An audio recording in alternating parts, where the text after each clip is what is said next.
கர்த்தருடைய பரிசுத்த நாமம் மகிமைப்படுவதாக.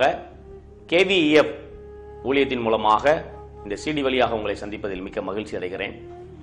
இந்த KVEF தர்ம ஊழியம் என்பது 2011ஆம் வருடம் ஆரம்பிக்கப்பட்டது. தேனி மாவட்டம் ஆண்டிப்பட்டி தாலுகா மலையாண்டி நாயக்கன்பட்டி என்ற கிராமத்தில் இந்த KVEF ஊழியம் செயல்பட்டு வருகிறது. இந்த ஊழியம் ஆரம்பிக்கப்பட்டதின் நோக்கம் தெருக்களிலும் சாலை ஓரங்களிலும் ஆதரவில்லாத நிலையில், தன்னைத்தானே பராமரிக்க முடியாத நிலையில் படுத்த படுக்கையாக இருக்கின்ற கடுமையான நோயினாலே தாக்கப்பட்டவர்களை அழைத்து கொண்டு வந்து அவர்களுக்கு உணவு, உடை, உறைவிடம் கொடுத்து மருத்துவ சிகிச்சை அளித்து அவர்களுக்கு இயேசு கிறிஸ்துவனுடைய அன்பை அறிவிப்பதாகும். இதுவே இந்த ஊழியத்தினுடைய பிரதான நோக்கமாகும். இந்த படத்துல நீங்க பாக்குறீங்க, இவங்க எல்லாம் சாலை ஓரத்தில் ஆதரவு இல்லாம சுற்றி திரிகிறவர்கள்.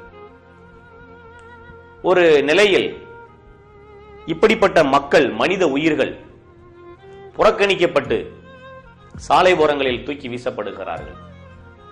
ஆதரவற்ற நிலையில், தன்னைத்தானே பராமரிக்க முடியாத நிலையில் இவர்கள் சாலை ஓரங்களில் படக்கூடிய அந்த வேதனைகளை நாம் பார்த்து இருக்கிறோம்.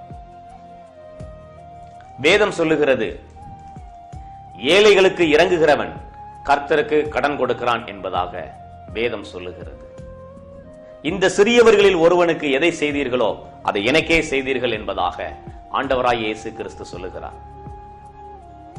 கடந்த 2010ஆம் வருடம் முழு நேரமாக ஊழியத்திற்கு நாங்கள் குடும்பமாக அர்ப்பணிக்கப்பட்டு இப்படிப்பட்ட மரிக்கிற தருவாயில் இருக்கிறவர்களை, மரிக்கிற நிலையில் இருக்கக்கூடிய வயதானவர்களை அழைத்து வந்து அவர்களை பராமரித்து அவர்களுக்கு இயேசு கிறிஸ்துவினுடைய அன்பை சொல்வதற்காக தேவனால் ஏவப்பட்டு, தேவனால் அழைக்கப்பட்டு ஆரம்பிக்கப்பட்டதுதான் இந்த KVEF தர்ம ஊழியம் என்பது, இந்த KVEF மினிஸ்ட்ரி என்பது. KVEF என்பதற்கு கல்வாரியின் வெற்றி இவாஞ்சலிக்கல் ஃபெலோஷிப் என்பதாகும். கல்வாரியின் வெற்றி, சுவிசேஷ ஐக்கியம். இந்த ஊழியத்தில் நாங்கள் என்ன செய்கிறோம் என்றால், சாலை ஓரங்களிலும் கேப்பாரற்று கிடக்கிற உயிர்களை காவல்துறையின் அனுமதியோடு கூட நாங்கள் அழைத்து கொண்டு வந்து அவர்கள் தலைமுடியெல்லாம் சுத்தம் செய்து, உடல் சுத்தம் செய்து, நல்ல ஆடைகள் உடுத்திவிட்டு மருத்துவ சிகிச்சைக்கு அவர்களை அழைத்து சென்று மருத்துவ உதவி செய்து இந்த உலகத்தின் பாவங்களுக்கும் இந்த உலகத்தின் போதைகளினால பாதிக்கப்படக்கூடிய அந்த நிலைகளையும், நான் தான் ஏன் இப்படி புறக்கணிக்கப்படுகிறோம் என்ற ஒரு நிலையையும் அவர்களுக்கு எடுத்து கூறி வேதத்தின் ஆதாரத்துடன் ஆண்டவராகிய இயேசு கிறிஸ்து மனிதனுடைய வாழ்க்கையில் எப்படிப்பட்ட ஒரு பரிசுத்தத்தை விரும்புகிறார் என்பதையும், நம்முடைய இந்த பாதிப்புக்கு காரணம் என்ன, இந்த சமாதானம் இல்லாத நிலைக்கு காரணம் என்ன என்பதை எடுத்து கூறி ஆண்டவராகிய இயேசு கிறிஸ்துவின் அன்பையும் அவர் கொடுக்கும் ரட்சிப்பையும் அவர்களுக்கு அறிவிக்கிறோம். இப்படி அநேகர் இங்கு வந்து அழைத்து வரப்பட்டு நல்ல குணமாகி இன்று அவர்களாக முன் வந்து ஆண்டவருடைய வேலையை செய்கிறவர்களும் இருக்கிறார்கள், ஆண்டவருடைய திருப்பணியை செய்கிறவர்களும் இருக்கிறார்கள்.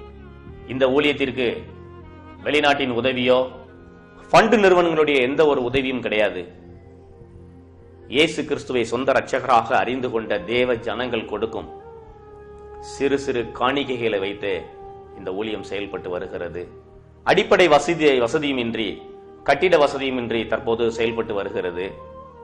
இங்கு அநேகர் பராமரிக்கப்பட்டு வருகிறார்கள், அநேகர் இங்கு குணமடைந்து வருகிறார்கள். இந்த ஊழியத்தில் நீங்களும் இணைந்து ஏழைகளை பராமரிக்க நீங்கள் உதவலாம். கர்த்தர் உங்கள் இருதயத்தில் பேசினால், கர்த்தர் உங்கள் இருதயத்தில் இப்படிப்பட்ட ஜனங்களுக்கு உதவி செய்ய வேண்டும் என்று ஒரு மனபாரத்தை கர்த்தர் உங்களுக்கு கொடுத்தால், நீங்கள் எங்களோடு இணைந்து இந்த ஊழியத்தை செய்ய முன் வரலாம். இப்படிப்பட்ட ஏழை ஜனங்களுக்கு உங்களால முடிஞ்ச உதவிகளை நீங்கள் செய்யலாம். இப்படி ஏழைகளை பராமரிப்பதில் கர்த்தர் உங்களுக்கு உங்கள் இருதயத்தோடு பேசி ஒரு பாரத்தை கொடுத்தால் நீங்கள் எங்களோடு இணைந்து இந்த ஊழியத்தில் நீங்கள் பங்கு பெறலாம். திக்கற்று அலைகிற தெருக்களிலும் சாலை ஓரங்களிலும் ஆதரவற்று கிடக்கின்ற மனித உயிர்களுக்கு இயேசுவின் அன்பை எடுத்து சொல்லுவதற்கு நீங்களும் முன் வரலாம். கர்த்தர் உங்களை ஆசீர்வதிப்பாராக. ஆம்.